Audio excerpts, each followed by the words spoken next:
Il y a des villes où l'aube ne se contente pas de se lever, elle se glisse comme une confidence, froisse les rideaux, dépose un doigt de farine sur les pommettes des boulangers et laisse derrière elle une odeur de beurre chaud qui vous suit jusqu'aux stations de bus. Dans la mienne, je connaissais l'itinéraire par cœur.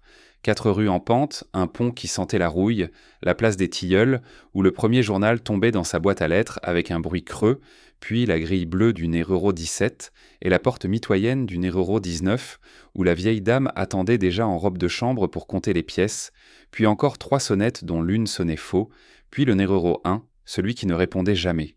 Je déposais le pain au seuil, j'écrivais la date au crayon sur le sachet, je posais le ticket sous le nœud du ruban, et je partais. J'aurais pu marcher les yeux fermés tant les pavés m'avaient appris la musique de la ville. Ce matin-là, pourtant, les choses ont décidé de respirer autrement. J'avais à peine reculé que le pêne a grincé, la ligne sombre entre le chambranle et le battant s'est élargie, et j'ai vu d'abord des doigts, puis une paume, et, avant même le visage, les larmes. Des larmes si nettes, si décidées qu'elles semblaient savoir mieux que la personne où elles devaient entaller. Elles suivaient ses joues, en traçant 2 chemins parallèles, et je me suis surpris à penser à mes routes du matin, à mes détours pour éviter les pavés disjoints, à cette façon qu'a la ville de pleurer par ses caniveaux. La silhouette qui tremblait derrière la porte respirait comme si l'air avait changé de poids. Elle a dit « Entrez » avec une voix qui n'avait pas l'habitude de demander, et je l'ai suivie dans une cuisine où le sucre s'était collé en pluie sur la table, où 2 tasses vides affrontaient l'heure, et sur le frigo un calendrier de pharmacie où toutes les dates de la semaine étaient entourées au stylo bleu, sauf celle du jour. « Je m'appelle Héloïse », elle a dit. « Vous êtes la livreuse du matin, n'êtes-ce pas ?» J'ai hoché la tête, consciente de ma veste encore tachée de farine, de la chaleur du pain entre mes mains comme une petite braise. « Il laissait parti cette nuit », a-t-elle ajouté, « mais il n'est pas parti comme on part, il n'a pas emporté d'objets, il n'a pas claqué de porte, il n'a pas pris de valise, il a simplement effacé quelque chose. » La pièce sentait une pluie qui n'était pas tombée. Héloïse m'a montré le carnet posé près de l'évier, un carnet d'écriture au papier quadrillé, rempli d'une écriture qui penche un peu vers la droite, comme si chaque mot allait tomber. Chaque page portait la date, le titre 7 minutes, puis des colonnes de phrases, ce qu'il avait vu, ce qu'il avait retenu, les silhouettes sur le quai, le nom du chat du voisin, les couleurs des foulards de la semaine. La dernière page, celle de la veille, était coupée en 2 par une phrase qu'on avait tracée plus lourdement. « Demain, je n'écrirai pas. » C'est tout, a dit Héloïse, c'est tout ce qu'il a laissé, mais vous comprenez, n'est-ce pas, qu'il n'est pas parti pour fuir. Il a disparu pour faire de la place. J'ai pensé à l'horloge de la boulangerie qui retardait de 7 minutes parce qu'elle avait, disait mon patron, la politesse d'être toujours en tort. J'ai pensé à cet homme de pierre qui passait parfois devant la vitrine, qui regardait l'horloge et ne prenait jamais de pain. J'ai compris qu'elle parlait d'Abel sans l'avoir nommé. Les objets confirmés, des chaussures d'homme cachées sous le buffet, rangées à l'envers comme pour amorcer une marche arrière, un manteau encore humide alors qu'il ne pleuvait pas. Des photographies retournées, posées face contre table, comme si la lumière pouvait les blesser. Sur la table, un ticket d'autobus plié en 4 où quelqu'un avait entouré le chiffre 7 et au coin de la vitre de la fenêtre, une buée en forme de virgule, comme si quelqu'un venait de suspendre sa phrase. Il aimait le pain du matin, a murmuré Héloïse. Il disait que le monde recommençait à l'heure où vous passez, que les erreurs de la veille se dissolvaient dans la vapeur. Quand vous ne sonniez pas, il disait « On a manqué l'aube, alors j'attendais ». Elle a souri d'un sourire qui avait reçu trop de pluie et pas assez de soleil. Puis son regard s'est planté au centre de la pièce sur ce carnet au cœur blanc. « Aidez-moi à le suivre. » Je n'avais jamais aidé personne à suivre un homme que je ne connaissais pas et qui me connaissait à peine. Un homme qui écrivait pour ne pas tomber. J'ai pourtant dit oui, parce que certaines demandes vous trouvent à l'endroit exact où vous n'avez jamais su dire non. Ce qui suivit ne fut pas une enquête, ni même une quête, c'était un apprentissage du regard. Après ma tournée, quand la ville perdait sa haleine blanche et que les journaux avaient cessé de tomber comme des pierres molles dans les boîtes, nous sortions ensemble. La première fois vers la bibliothèque municipale où les chaises gardent la forme des lecteurs absents, la seconde vers le quai 2 de la gare où l'horloge est à l'heure mais les trains acceptent d'être en retard, la troisième vers le banc sous le grand platane où un couteau à graver reste. À chaque endroit, une trace atténuée nous attendait comme une main qui hésite. Une fiche de prêt glissée dans le livre des heures avec un A minuscule en marge, un plan de ligne oublié sur un siège avec une flèche tracée au stylo en direction d'un terminus improbable, Un biscuit entamé posé sur un rebord de fenêtre comme pour dire « j'ai commencé ». Au début, j'ai cru aux coïncidences, puis le 7 a commencé à s'obstiner. 7 pièces posées sur un radiateur, 7 mégots écrasés en cercle, 7 pas gravés dans la poussière du chantier derrière la gare. Il nous donne un rendez-vous, ai-je dit, où il nous prête sa patience. Éloise a posé sa main sur la mienne, un geste d'ami qu'on ne s'était pas encore autorisé, et j'ai su que nous n'étions plus deux inconnus, mais deux personnes prises dans le même filet de cygne. Nous avons pris le premier train, celui qui ne choisit pas pour vous, mais vous apprend la docilité des rails. La cabine sentait le métal chaud et le désinfectant. Le paysage faisait semblant de se renouveler alors qu'il répétait la même haie, le même silo, le même nuage accroché à la même colline. Nous avons réglé nos montres sur l'horloge du wagon. Elle retardait de 7 minutes, comme celle de la boulangerie, détail qui m'a fait sourire malgré la morsure du but. Sur un quai anonyme, une femme à vélo nous a tendu un foulard en disant « Il m'a dit que vous comprendriez ».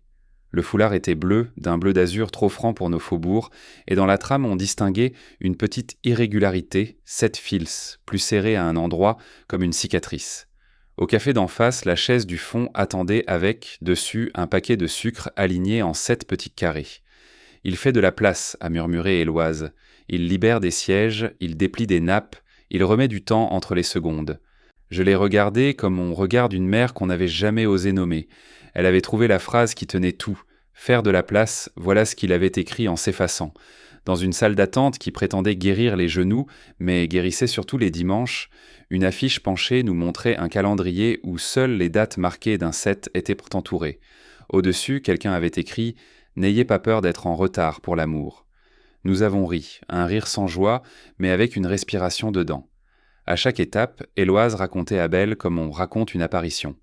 Un homme qui regardait toujours l'horloge du comptoir et jurait que le retard contenait plus de vérité que la ponctualité. Un homme qui déposait des pommes devant les portes de ceux qui avaient oublié de s'en acheter. Un homme qui n'achetait jamais de pain, mais qui savait la patience des levains. Une fois, sur le chemin du retour, nous avons trouvé un vieil homme qui réparait un banc. Il nous a dit « L'homme que vous cherchez m'a appris à attendre. Il m'a dit qu'un banc réparé est une place gagnée contre le vide. » Et, de fait, partout à Belle ouvrait. Il ouvrait des minutes, il ouvrait des sièges, il ouvrait des bouches fermées par la pudeur. En suivant ces interstices, nous avons fini par comprendre que sa disparition n'était pas une fuite, mais une invitation. On pouvait suivre l'invitation jusqu'à la ville d'à côté, où l'ancienne horlogerie dormait derrière sa vitrine poudreuse. Là, la clé était sous le paillasson. Là, l'odeur d'huile fine remplissait l'air. Là, sur l'établi, 7 montres ouvertes comme des cœurs. Chaque cadran indiquait une heure différente, chaque trotteuse marquait un tremblement particulier et, dans une boîte à musique, un billet. 7 minutes pour t'apprendre à respirer sans moi. Éloise a pleuré sans bruit, des larmes lentes qui savaient où aller. Je me suis tenue droite avec, dans les mains, une montre dont le ressort criait bas. Nous avons attendu ensemble que la petite mécanique retrouve son glissement. Puis Éloise a tourné la manivelle de la boîte et la musique a mis de l'espace dans l'air. C'est là qu'il est entré, sans bruit, comme entre les évidences. Il avait la barbe un peu plus longue, la fatigue aux tempes, la peur au bord du regard, mais il avait aussi ce calme de ceux qui ont passé une frontière intérieure. Elle n'a pas crié, elle n'a pas couru, elle a tendu la main et il l'a prise comme on prend une clé qui ouvre enfin la bonne porte. « Je ne savais plus comment être là », a-t-il dit. « Alors j'ai fait de la place. Je me suis écarté de moi-même pour voir si tu pouvais m'y rejoindre. » Éloise a hoché la tête. Elle savait ce que c'est que d'attendre dans une maison qui n'en finit pas de se taire. Ils ont parlé longtemps, debout au milieu des montres éventrées, de la sœur d'Abel, morte un juillet à cause d'un feu d'artifice qui avait confondu lumière et blessure, de la boulangère d'enfance qui lui disait que la pâte a besoin de temps pour devenir ce qu'elle doit être, de la tentation de disparaître qui ressemble si fort à l'idée de se sauver, de la honte d'être triste quand on a tout ce qu'il faut, du courage de dire « je suis là » et de l'autre courage, plus rare, de dire « je m'écarte pour t'écouter ». Par instants, je m'éclipsais vers la rue comme on se retire du cadre pour que l'image soit nette. Je revenais pour déposer un verre d'eau, replacer un ressort, tourner une vis qui avait décidé de résister, et je les entendais prononcer des mots simples avec la gravité de ceux qui n'ont plus peur du ridicule. Rester, attendre, revenir, sourire, partager, manquer, apprendre. Quand la lumière a changé, ils avaient déplacé des montagnes sans sortir de l'horlogerie. Les jours suivants, ma tournée s'est ajustée avec une douceur que je ne m'étais jamais accordée. Je laissais une miche au numéro 17, j'y ajoutais parfois une brioche ou un billet plié comme une serviette. Aujourd'hui, soyez en avance. Aujourd'hui, laissez de la place. Aujourd'hui, marcher à contresens. Éloi me glissait sous le ruban des nouvelles qui ne ressemblaient pas à des bulletins de victoire, mais à des prévisions de beau temps. Il a remis la photo de sa sœur face au jour. Il a ralenti la pendule de la cuisine pour apprivoiser le silence. Il a mangé une tartine encore tiède et m'a dit que c'était une manière de dire pardon avec les dents. Un matin, Abel m'a attendu devant la grille bleue. Il m'a offert un sac de petits croissants ratés, trop cuits, trop bruns, trop qu'il avait fait lui-même dans le four de l'horlogerie, et il a ri de sa maladresse comme on rit d'un enfant qui confond le ciel et son dessein. « Je ne vous paye pas pour ce que vous avez fait, » il a dit doucement. « Je vous remercie d'avoir laissé du temps entre vos minutes. » J'ai pensé à mon patron et à sa phrase sur la politesse d'être en tort. J'ai compris qu'il y a des retards qui nous rendent justes. Parfois la peur revenait dans leurs yeux, une petite bête qui gratte la vitre. Abel avait peur de redevenir invisible. Éloi de le serrer trop fort et de le casser. Alors ils comptaient ensemble jusqu'à 7 en respirant, ce qui les faisait sourire et recommencer. Une fois, ils ont disparu toute une journée. Le soir, un billet m'attendait sous ma porte. Nous avons pris le train au hasard, nous avons déjeuné sur un banc réparé, nous avons laissé de la place sur la table et dans nos phrases. Tu avais raison, le monde bouge quand on lui laisse un peu d'espace. Je me suis surprise à trotter plus lentement dans la ville, à écouter la façon dont un volet soupire, dont une rue change de lumière, dont une main cherche un autre rythme. J'ai commencé à écrire moi aussi des choses que je ne voyais pas. Un homme a ramassé le journal d'un autre. Une dame a rendu la monnaie en ajoutant 1 minute. Un enfant a dit pardon sans pleurer. Et puis, un matin gris, alors que la buée de mon souffle dessinait des îles devant moi, j'ai vu des guirlandes de papier accrochées à la grille bleue, des petites horloges découpées par des mains maladroites, des bouts de laine tendus comme des lignes de train. Au centre, une table posée dehors, avec un pain tiède et une enseigne écrite au marqueur. Fonsipas baissant sa matin 7 minutes pour rencontrer ses voisins. Éloi riait d'un rire qui soulevait l'air, Abel servait du café trop fort, la vieille du nez 19 corrigeait la monnaie de tout le monde, un adolescent timide proposait de réparer les sonnettes qui sonnaient en faux. Un inconnu jouait de l'harmonica comme on joue au jeu de piste. La rue avait trouvé une vitesse commune. On m'a fait asseoir, moi qui passe toujours.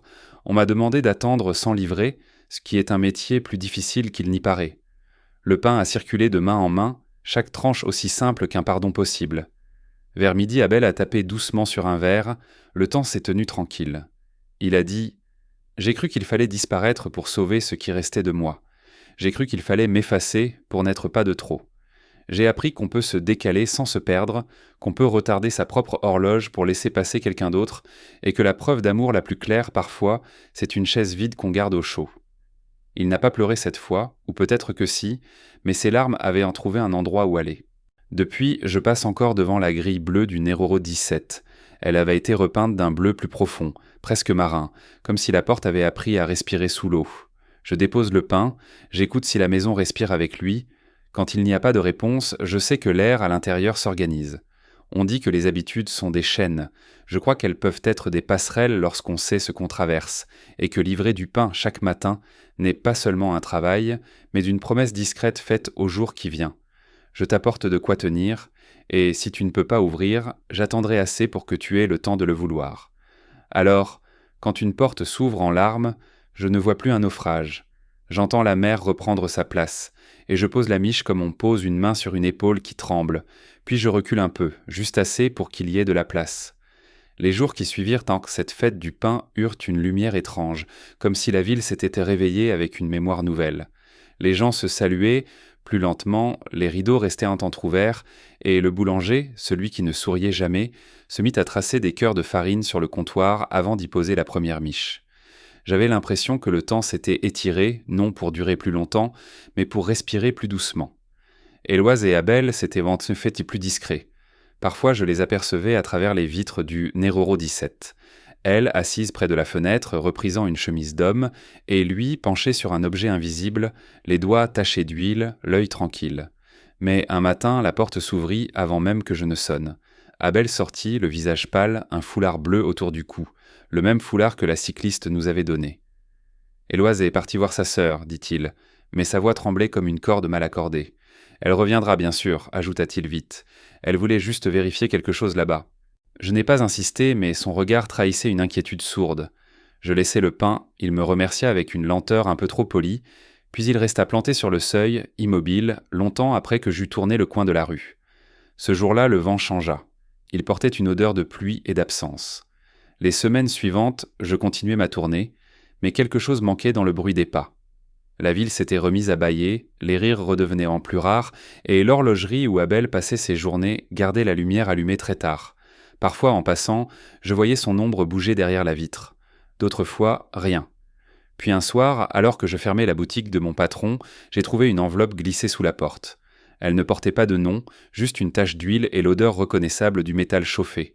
À l'intérieur, une feuille quadrillée, semblable à celle du carnet d'Abel sur laquelle il avait écrit « Quand on mesure le silence, il a la taille d'un cœur absent ». Rien d'autre. J'ai su alors qu'il sombrait à nouveau dans cette façon de disparaître sans bouger, de s'effacer sans prévenir. J'allais le voir le lendemain. Il m'ouvrit après une longue minute, les mains couvertes de poussière d'étain, le regard plein d'un sommeil qui n'avait pas su se terminer. Autour de lui, les montres gisaient ouvertes, leurs ressorts comme des nerfs. Sur une table, un plan était étalé. 7 cercles concentriques dessinés à l'encre bleue. « C'est le plan de ma mémoire, dit-il. Chaque cercle correspond à un jour où j'ai su attendre. » Il se tut, puis ajouta « Mais j'ai peur de ne plus savoir recommencer sans elle. » Il parlait d'Éloise comme on parle d'un air qu'on a oublié de respirer. Je lui proposai d'aller marcher. Il refusa. Je lui demandai s'il avait de ses nouvelles. Il me montra le carnet ouvert sur une page blanche. « Elle écrit ici, quand je dors. » Je ne compris pas d'abord. Il me tendit le stylo, me fit lire le dos de la page. Au verso, tracé d'une main légère, une phrase d'une encre plus claire. « Je suis là, mais autrement. » C'est à partir de ce jour-là que commença ce que j'appelle ma deuxième tournée. Non plus celle des peints, mais celle des absents. Chaque matin, après la distribution, je passais à l'horlogerie. Je déposais une lettre d'Éloise, trouvée on ne sait comment, ou un objet qui lui appartenait. Un jour, un miroir de poche, le lendemain, un livre sur la table, puis un ruban, une plume. Abel les regardait, les rangeait dans une boîte sans couvercle. « Elle me parle à travers les choses, » disait-il. Je l'écoutais, partagé entre la tendresse et la crainte. Était-elle vraiment partie chez sa sœur ? Était-elle morte ? Avait-elle, elle aussi, choisi de faire de la place ? Je n'osais pas poser la question. L'hiver arriva. Les toits se mirent à fumer comme des bols de soupe. Un matin, la neige couvrit la rue des Tilleuls d'un silence neuf. Quand je suis arrivé au Nélé 17, la porte était grande ouverte, le pain de la veille durci sur la table. Dans la cuisine, la vapeur d'un thé encore chaud flottait, mais il n'y avait personne. Sur le frigo, une note, je reviens à 7 heures. J'ai attendu jusqu'à 8, puis 9, puis midi. Personne. J'ai laissé un mot. Je reviendrai demain. Le lendemain, la même scène. J'ai attendu encore. La 3e journée, j'ai trouvé une trace dans la neige. 7 pas, puis rien. Abel avait disparu comme on ferme une montre, sans bruit. La rumeur courut vite. Certains disaient l'avoir vu à la gare, d'autres près du fleuve, d'autres encore juréant qu'il dormait sous le vieux platane. Personne ne savait. J'ai cherché comme on cherche une heure perdue. Dans la bibliothèque, la fiche de près d'un livre était marquée de son initiale. Au café, un verre portait son empreinte de pouce. Sur un banc, une horloge sans aiguille m'attendait. Chaque indice semblait me dire « Tu es à l'heure ». J'ai fini par aller chez sa sœur, s'il en avait vraiment une. La maison se trouvait à Saint-Malo. Le train me parut interminable, comme s'il hésitait à me livrer son secret. La mer, en arrivant, avait cette couleur d'étain qu'ont les choses trop longtemps contenues. La sœur d'Éloise, Claire, m'ouvrit avec méfiance, puis, en entendant son nom, son visage s'adoucit. Éloise est passée, oui, il y a 3 semaines. Elle m'a parlé d'Abel. Elle disait qu'il avait découvert un autre langage, celui des heures creuses. Claire me montra une lettre soigneusement pliée. J'y reconnus l'écriture d'Éloise. S'il disparaît encore, dis-lui qu'il n'était pas obligé de revenir. Dis-lui qu'on peut aimer quelqu'un sans le posséder, comme on aime la mer sans la contenir. Je ne sus quoi répondre. Le soir, je marchais sur la digue. Le vent me brûlait le visage, la mer parlait fort. À marée basse, sur le sable, j'aperçus quelque chose de rond. Une montre, rouillée, ouverte. À l'intérieur, un petit papier roulé. Il faut apprendre à attendre les marées intérieures. J'ai pleuré sans savoir pour qui. Peut-être pour eux, peut-être pour moi. Quand je revins, la ville semblait différente, comme si quelqu'un avait replacé chaque rue à sa juste distance. Le numéro 17 était toujours vide, mais la boîte aux lettres débordait de cartes postales sans adresse, écrites à l'encre bleue, des paysages de trains, de ponts, de visages flous. Sur certaines, une seule phrase, « 7 minutes avant toi ». J'ai compris que ce n'était pas une absence, mais un décalage. Abel vivait peut-être dans un temps parallèle, un peu en avance, un peu en retard, mais toujours en lien. Les mois ont passé. Je continuais mes tournées, un peu plus lentes, un peu plus attentives. Le boulanger me demanda un jour « Tu sembles écouter les pavés, Qu'est-ce qu'ils te disent ?» Je lui ai répondu qu'il faut marcher doucement, pour ne pas casser la mémoire du sol. Il a ri, sans comprendre, mais depuis ce jour, il a arrêté de claquer la porte du four. Dans la ville, de petites choses avaient en changé. Les gens prenaient le temps de s'attendre. Une vieille dame laissait une chaise libre au marché, pour l'absent qui reviendra peut-être. Un facteur déposait parfois 2 journaux au même nom, au cas où l'un arrive trop tard. Même le maire fit repeindre l'horloge de la mairie en y ajoutant un retard officiel de 7 minutes pour respirer entre les heures. Je savais d'où venait ce souffle. Puis, un matin de mai, alors que la lumière filtrait par les vitres encore mouillées de rosée, une carte m'attendait dans ma boîte. Pas de timbre, juste ces mots. Le pain était chaud, j'ai su que tu n'avais pas cessé. Merci d'avoir continué à livrer l'aube. Ah, le papier sentait la mer. J'ai fermé les yeux, j'ai vu le sable, la montre ouverte, les 7 pas dans la neige. Peut-être qu'il était vivant, peut-être que non. Mais sa phrase m'a suffi. Depuis, j'écris leurs histoires sur les sacs de papier que je livre. Personne ne le remarque, sauf peut-être ceux qui ont besoin d'un signe. Parfois, un client me sourit étrangement, comme s'il venait de comprendre quelque chose qu'il ne savait pas chercher. Alors je sais que le fil continue. Et quant à l'aube, j'entends derrière une porte un léger bruit, un soupir, un rire, une larme. Je n'ai plus peur. Le monde est plein de retards nécessaires. Je ne sais pas quand c'est arrivé exactement. Le moment où j'ai cessé de livrer du pain et commencé à livrer des silences. Peut-être un matin de juin, quand les oiseaux chantaient non plus fort que les cloches, ou bien un soir de juillet, quand le soleil s'est attardé sur les vitres comme un visiteur qu'on n'ose pas chasser. Tout a commencé avec un homme assis sur le banc, près de la boulangerie, un vieil ouvrier que je voyais souvent sans jamais le regarder. Ce jour-là, il m'a dit « Vous livrez du pain, mais vous apportez autre chose ». Je lui ai souri par politesse, mais il a insisté. « Je vous vois passer tous les matins. Depuis que vous marchez plus lentement, les moineaux ne s'envolent plus. Vous avez apprivoisé la rue. » J'ai ri, gêné, et il m'a tendu un petit sac de toile. Dedans, 7 morceaux de craie blanche. « Pour écrire quand vous n'avez plus de mots, a-t-il dit. » Je n'ai pas compris, pas tout de suite. Le lendemain, je me suis surprise à tracer un cercle sur le trottoir, devant la porte du numéro 19, juste pour voir si le monde y entrerait. 1 heure plus tard, une fillette a déposé à l'intérieur du cercle une fleur jaune. Le jour suivant, quelqu'un y a laissé un mot « Merci pour l'espace ». Peu à peu, d'autres cercles sont apparus dans la ville. Sur le quai, sur le pont, devant la gare. Des lieux minuscules où les gens s'arrêtaient sans raison. Je ne savais pas que j'étais en train de répandre une contagion de lenteur. Les lettres d'Éloise cessaient de venir, mais sa présence se faisait sentir autrement. Un soir, alors que la lune s'accrochait au clocher, j'ai trouvé sur ma fenêtre un pli d'une écriture que je ne reconnus pas. Quand tu fais de la place pour les autres, fais aussi de la place pour toi. J'ai pensé à elle, à Abel, à leur façon de se décaler pour exister mieux. J'ai compris que j'étais en train de reprendre leur œuvre, sans le vouloir. Le marché du dimanche devint le centre de ce nouveau rythme. Les gens y parlaient plus bas, prenaient le temps de choisir, de raconter. Une femme vendait des fruits en silence, mais sur chaque pomme, elle dessinait un petit point de craie blanche. Un homme, ancien musicien, s'était mis à accorder les respirations des passants. Il leur demandait de fermer les yeux, de compter jusqu'à 7, puis de rouvrir. Vous voyez, vous êtes revenus à vous-même.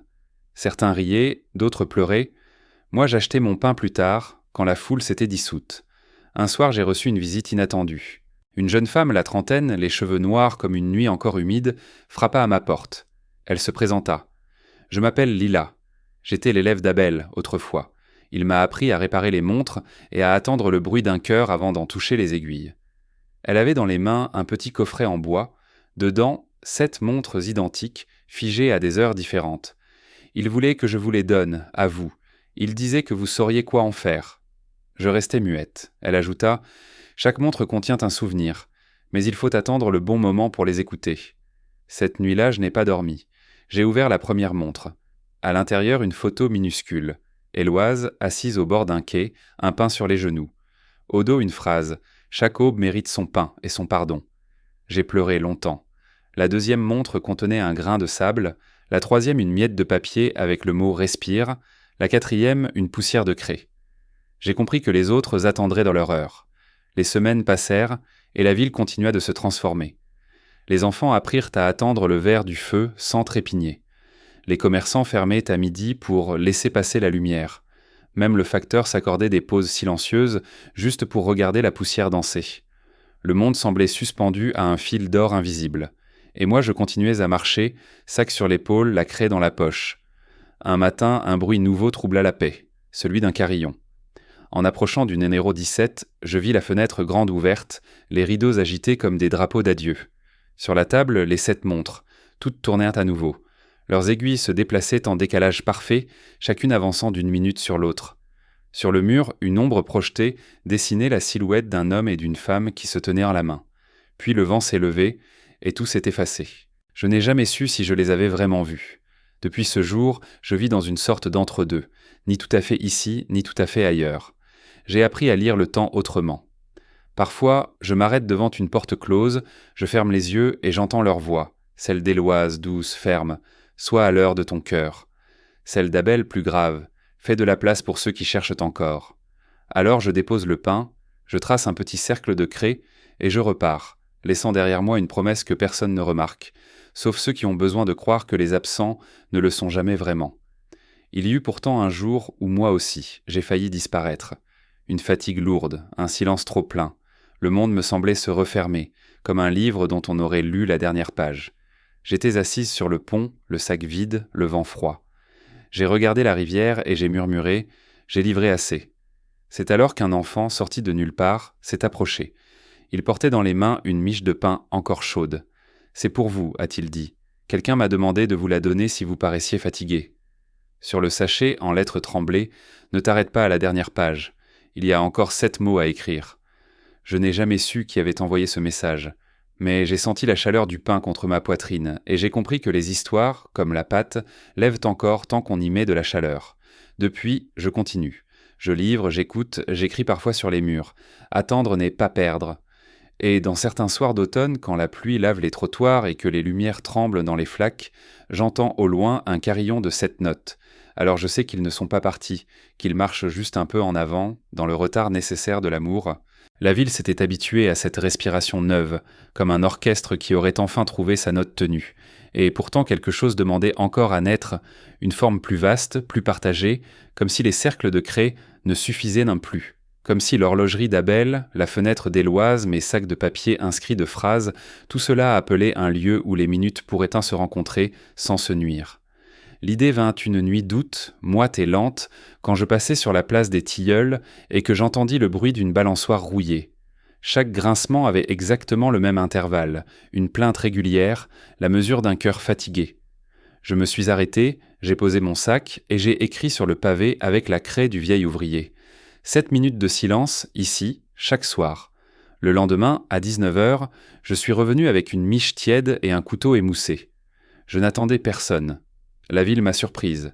Ils sont venus par 2, par 3, sans se regarder d'abord, main dans la poche, regard à hauteur d'ombre, la couturière avec ses doigts piqués, l'instituteur qui cachait mal ses larmes, la fille du fleuriste, le facteur, l'homme au banc, 2 adolescentes qui ne savaient pas où poser leur bruit. Nous nous sommes assis à même la pierre, j'ai posé le pain au centre et j'ai dit simplement « Nous n'allons rien dire pendant 7 minutes, pour faire de la place à tout ce que nous n'entendons pas d'habitude. » Au début, ce fut ridicule. Des toux, des rires étouffés, un portable qui vibre, un chien qui s'ébroue. Puis la ville a entendu sa propre mère. Les feuilles, les volets, un train lointain, le sang dans les tempes, la parole qui renonce. À la fin, nous avons partagé le pain, sans bénédiction, sans symbole, juste les mains qui donnent et reçoivent. Personne n'a applaudi. Nous avons recommencé le lendemain et le surlendemain. On appela cela, sans que je sache qui initia ce mot, la trêve de 19h.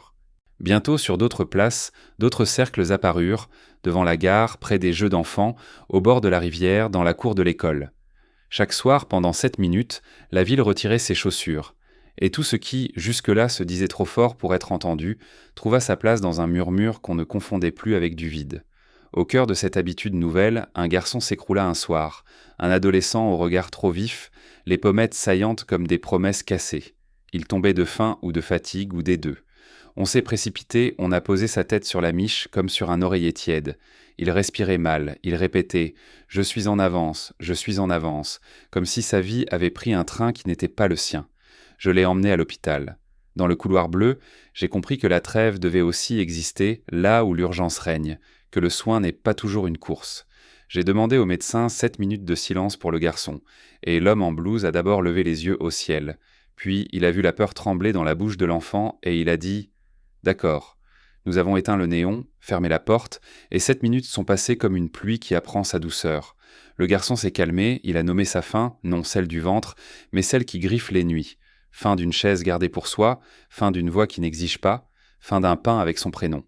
Il s'appelait Niels, il a dormi longtemps. En sortant, j'ai vu, accrochée au bout du couloir, une horloge qui retardait de 7 minutes. Quelqu'un avait collé un petit autocollant de lune sur le verre. Je n'ai pas demandé qui. Quand Niels fut mieux, il s'assit à la place des tilleuls avec les autres. Il ne parlait pas, mais ses yeux remercièrent d'être arrivé à l'heure d'un cercle qui ne jugeait pas son retard. Il commença à tailler des morceaux de craie en forme de quartier de lune qu'il laissait au bord des bancs. Les enfants en faisaient des dessins. 7 petits croissants devenaient des bateaux, des sourires, des ongles de géants. Le soir, quand la trêve se terminait, Niels soufflait sur la poudre blanche et elle montait comme un vœu. La rumeur de nos minutes partagées atteignit les quartiers où les volets ne s'ouvraient jamais avant midi et où les sacs de pain rentraient en chez eux sans salut. Un grand immeuble, peau rouge et balcon de fer, résista, fermé sur ses rancunes. J'y montai un matin, attiré par un silence qui sonnait faux. Au 4e étage, porte D, une voix disait « Partez », mais les yeux disaient « Restez un peu ». Elle s'appelait Maya, elle vivait seule avec sa mère qui ne sortait plus, clouée à un fauteuil par des souvenirs trop lourds. Maya me laissa entrer, non parce qu'elle me connaissait, mais parce que j'avais le pain tiède et que la tiédeur brise la méfiance comme une fenêtre de givre. La mère parlait peu, ses mots étaient des pièces trop usées pour servir, mais ses mains posées sur ses genoux demandaient une autre monnaie. Je proposai une trêve dans leur salon. 7 minutes sans télévision, sans radio, sans plainte, juste la respiration et, au milieu, le pain. La mère refusa, puis accepta, puis refusa encore. Enfin, elle posa la main sur la miche et dit « D'accord, mais c'est la dernière fois. » Nous avons tenu 7 minutes qui en valaient 1000, et à la fin, elle murmura « J'ai vécu trop vite » et ses doigts ont tremblé sur la croûte comme sur un visage aimé. En sortant, Maya me rattrapa dans l'escalier et me glissa un papier. « Venez demain. Si vous ne venez pas, je ne saurai plus attendre. » Le lendemain, je revins, puis le jour d'après. Une semaine plus tard, la mère, coiffée, assise droite, descendit pour la première fois depuis des mois sur la place des Tilleuls. Elle demanda si c'était bien là qu'on se taisait ensemble. On lui fit de la place, bien plus que 7 minutes, et elle se remit à l'heure de la ville, doucement, comme on accorde un piano malade. Je n'avais pas oublié Abel et Éloise. Je les cherchais moins et je les trouvais davantage, comme cela arrive quand on cesse d'épingler les papillons. Parfois, à la faveur d'un reflet dans une vitrine, j'apercevais un foulard bleu glisser d'un coin de rue à l'autre. D'autres soirs, un carillon de 7 notes passait sur ma peau comme une pluie de métal. Une fois, j'ai trouvé sur ma fenêtre une enveloppe sans adresse contenant un plan de la ville redessinée. Non plus rues et quartiers, mais intervalles, détours, banquettes, escaliers où l'on s'assoit, fenêtres qui respirent, ponts qui pardonnent, bancs réparés. Au centre, un cercle plus grand, dessiné d'une encre qui ne bavouillait pas. La place des Tilleuls. En marge, 2 initiales, E et A, et la consigne « N'ajoute pas de route, ajoute des vides ». J'ai ri devant cette cartographie du manque, puis j'ai senti mes yeux piquer. Ils m'apprenèrent encore, de loin, comme on corrige sans humilier. La mairie, qui d'abord nous regardait comme on tolère une excentricité de quartier, finit par demander une réunion. La salle du conseil, vieille de bois et d'orgueil, abritait des hommes et des femmes qui parlaient hors les bras croisés. On me demanda d'expliquer la trêve. Je dis, ce n'est pas une réunion, c'est un rythme. Ce n'est pas un programme, c'est un espace. Ce n'est pas une dépense, c'est une économie d'usure. On rit peu, mais on écouta. Je proposais une chose simple, que chaque service public accorde 7 minutes de lenteur par jour à ceux qui en font la demande. Au guichet de la poste, à la bibliothèque, au cabinet du médecin, au commissariat même. 7 minutes où personne ne presse, où l'on respire avec celui qui vacille. Un conseiller objecta. « Nous n'avons pas le temps », je répondis sans colère. Justement, nous ne l'avons plus parce que nous l'avons rempli de peur. Une femme à l'écharpe rouge dit « J'ai perdu mon mari d'1 minute trop vite. J'aurais payé très cher pour 7 minutes. » La salle se tut. On vota une motion qui ne coûtait pas rien. Adopter la trêve comme droit les gérants. Ce fut écrit dans le journal sous un titre maladroit. Le soir même, un homme que je ne connaissais pas m'arrêta dans la rue pour me dire merci d'avoir rendu la ville respirable. Je lui répondis que je n'étais qu'une livreuse de pain. Il dit, justement, vous savez la patience des levains. Et je pensais à Abel et à son horloge. Niels, galvanisé par le calme retrouvé de son ventre et par la douceur des cercles, proposa un atelier. Réparer les minutes cassées. Il s'installait avec une table pliante et ses quartiers de craie.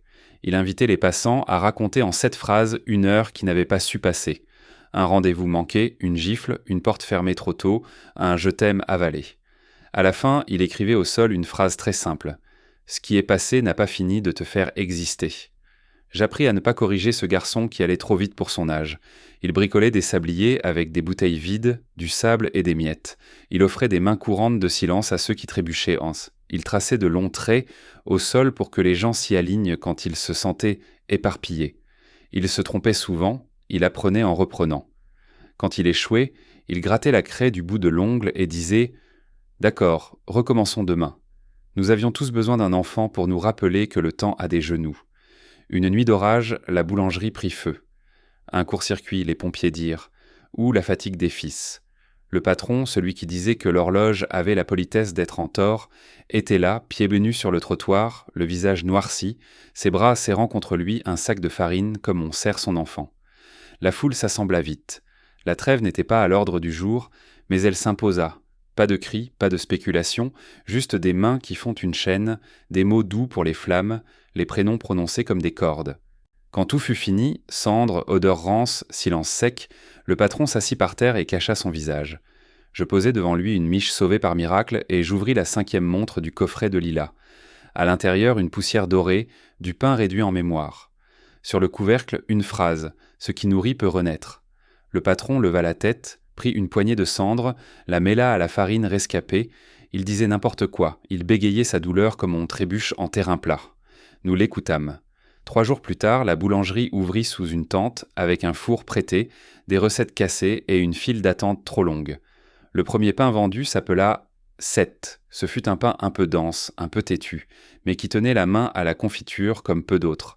C'est à cette époque que je reçus une lettre au papier épais, une écriture inconnue, régulière comme un métronome patient. « Madame, je vous écris au nom d'une femme qui a veillé longtemps à la fenêtre du 17. Elle a demandé que, si je la croisais, je vous confie ceci. » À l'intérieur, un ruban bleu et une adresse au bord de la mer, dans un village qu'aucune carte ne jugeait bon de nommer. Je laissai ma tournée à Niels, il avait gagné ce droit, portant le sac avec une gravité ludique, et je pris le premier train. Le trajet fut un livre qu'on relit. Haies, silos, collines, sommeil des vaches, guirlandes de linge entre 2 maisons. À destination, une femme m'attendait sur un muret, pieds nus, robe simple, cheveux tenus par le vent. Elle me regarda comme on reconnaît quelqu'un qu'on n'a jamais vu. « Éloise » dis-je. Elle hocha la tête puis sourit avec cette fatigue lumineuse des gens qui ont accepté le monde tel qu'il arrive. Nous ne nous serrâmes pas dans les bras. Nous marchâmes. Elle me montra la maison blanche, la cuisine où la table n'était jamais tout à fait mise, les marches qui grinçaient à l'endroit précis où finit la précipitation, le mur où elle avait écrit d'une main claire « Être là n'est pas tout, mais c'est le commencement de presque tout ». Elle me fit asseoir, posa entre nous un pain qu'elle avait cuit, un peu mal, en riant de son manque de tact avec la pâte. « Abel » demandai-je. Elle regarda la mer. « Il marche, dit-elle. Il a encore besoin d'être en avance pour nous apprendre le retard. Il a laissé des montres sur nos routes. Il revient parfois en se taisant. » Elle n'était ni triste ni soulagée, elle était à l'heure. Le soir, elle sortit un carnet, le même quadrillage, la même écriture penchée, mais la phrase du haut avait changé. Au lieu de 7 minutes, on lisait « 7 mains ». « J'ai compris, dit-elle, que je n'avais plus besoin de mesurer le temps, mais de le partager. J'ai besoin d'autres mains pour tenir la même miche. » Elle me demanda si la ville avait faim. Je répondis que oui, mais d'un pain qui ne se mange pas tout seul. Elle sourit. « Alors garde le ruban. Quand tu nousses quelque chose avec, noue au moins 2 vies. » Je restai 3 jours. Le matin, nous faisions semblant de réussir des brioches. L'après-midi, nous allions jusqu'au phare, là où la lumière fait l'exercice d'être à tour de rôle. Le soir, nous comptions ce que fait le temps quand personne ne le regarde. Je lui parlais de Niels, de Maya, de la mère revenue à la place, de la mairie consentante, du pain 7 qui s'émiettait juste comme il faut. Elle me parla d'Abel comme on parle d'un frère disparu en restant. Il range le monde pour que je n'ai plus à le tenir. En partant, elle me dit « Quand tu ne sauras plus, ouvre la 6e montre. » Dans le train du retour, je ne l'ouvris pas. Je la gardai comme on garde un feu sous la cendre.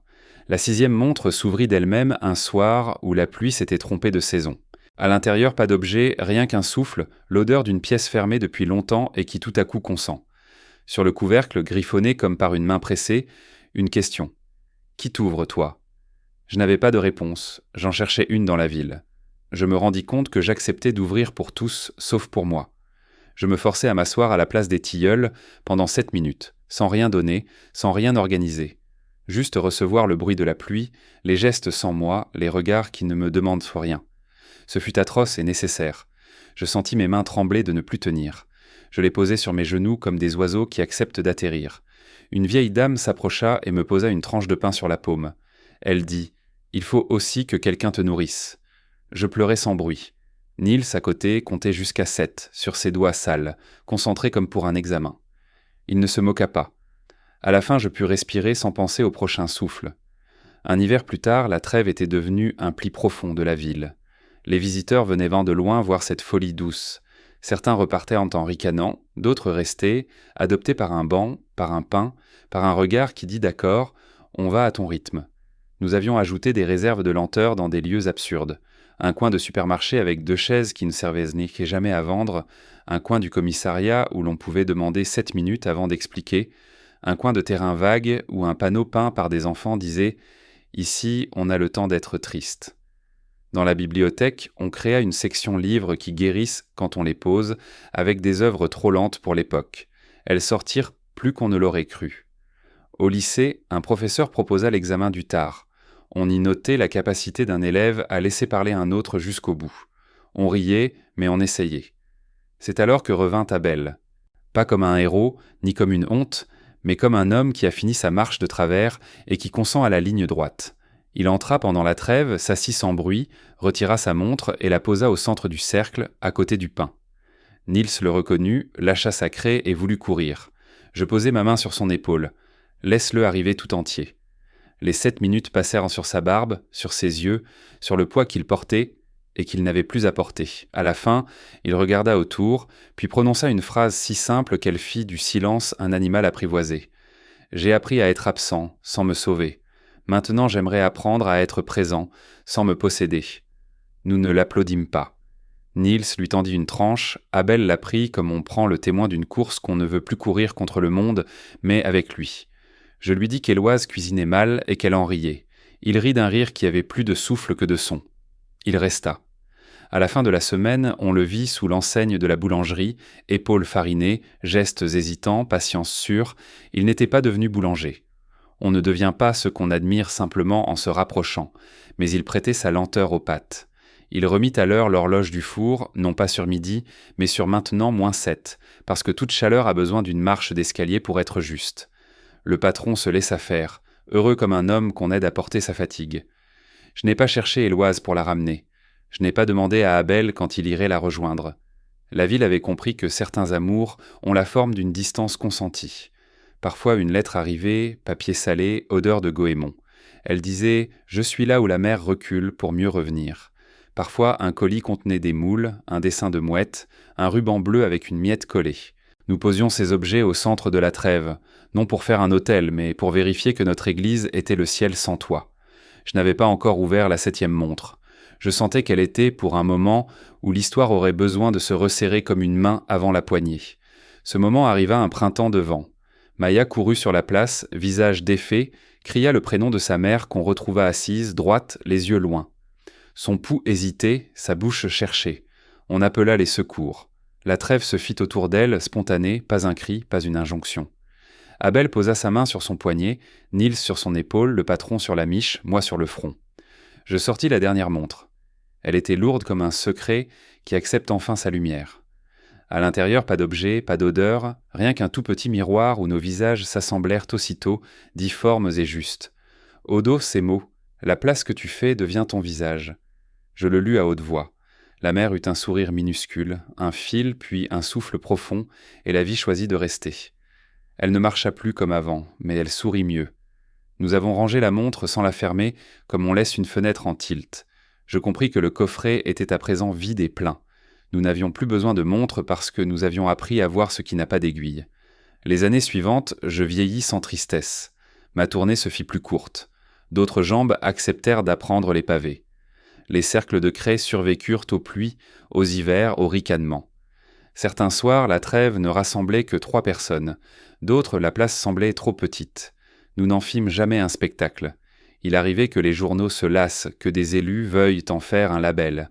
On les laissa parler, puis on leur offrit, comme à tous, 7 minutes pour ne rien vendre.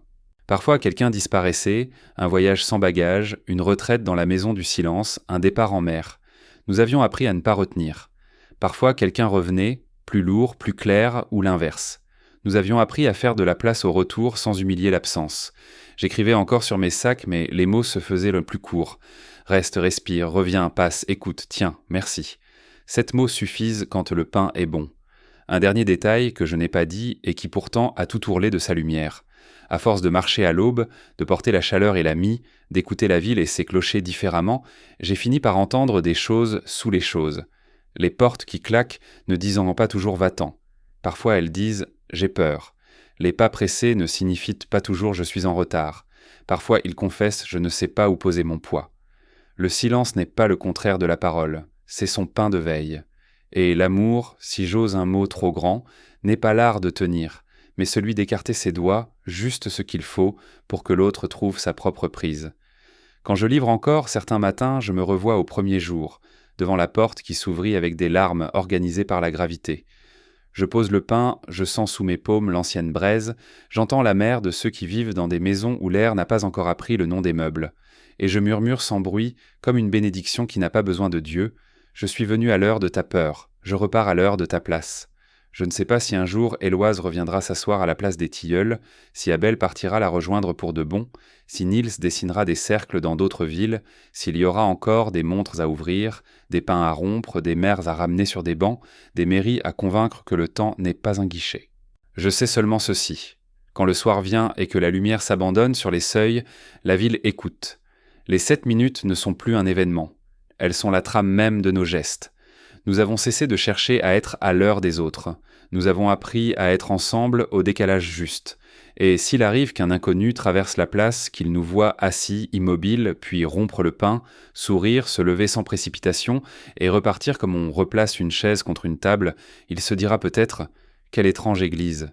Et s'il revient le lendemain, s'il s'assied à côté de nous, s'il pose ses mains l'une dans l'autre et accepte que, pendant 7 minutes, rien ne le réclame, alors nous saurons que la ville a gagné un visage, et que, même si nous n'avons pas davantage de temps qu'avant, nous avons, par un petit miracle quotidien, davantage de monde dans notre monde.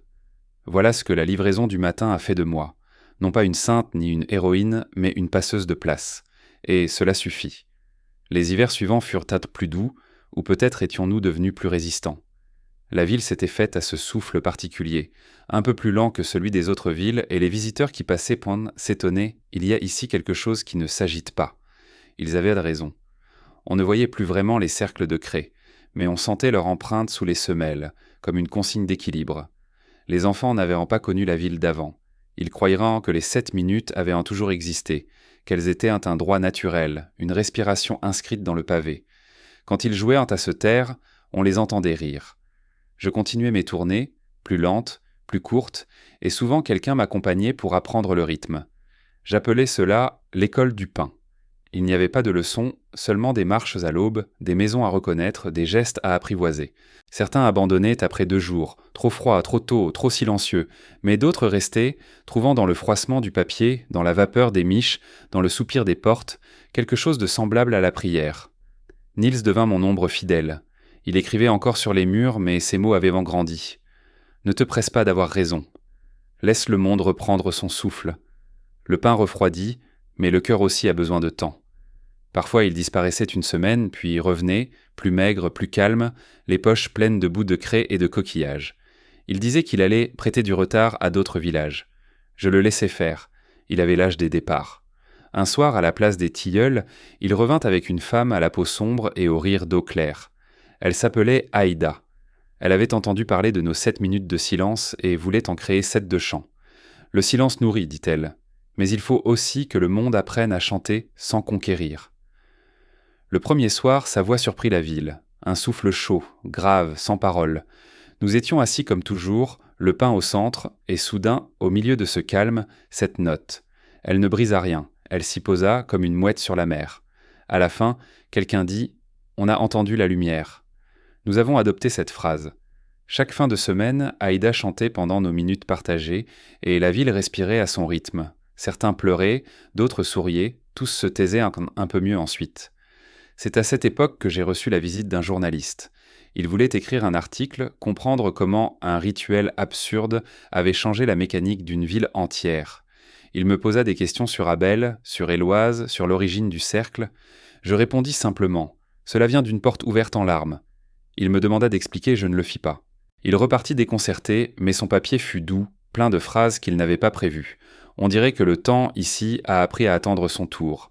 Nous l'avons découpé et collé sur le mur de la boulangerie, entre les recettes et les factures. Un matin de février, alors que le ciel était couleur de farine, un bruit étrange monta du fleuve. Des rires, des appels, un accordéon lointain. En m'approchant, j'ai vu des enfants glisser des bateaux de papier dans l'eau. Sur chaque voile, un mot écrit. Pardon, merci, attends-moi, je reviens, souviens-toi, respire, aime. 7 mots encore. Ils partaient trop doucement, portés par le courant. Sur la rive, Nils et Aïda riaient, les bras couverts d'encre. Je n'ai rien dit, j'ai juste pensé « Voilà, la ville continue sans nous ».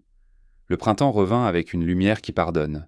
Les platanes reverdirent, la boulangerie s'agrandit, Abel y travaillait toujours. Il vieillissait bien. On le voyait marcher tôt le matin, son tablier noué sur le côté, le regard tranquille. Parfois, il s'arrêtait devant une vitrine, ajustait une montre en retard, puis reprenait son chemin. Je crois qu'il n'avait jamais vraiment cessé d'être horloger. Il réparait le temps en douce, sans qu'on le voie. Une fois, il est venu jusqu'à ma porte. Il m'a apporté un petit pain rond, doré, qu'il avait appelé « le retour ».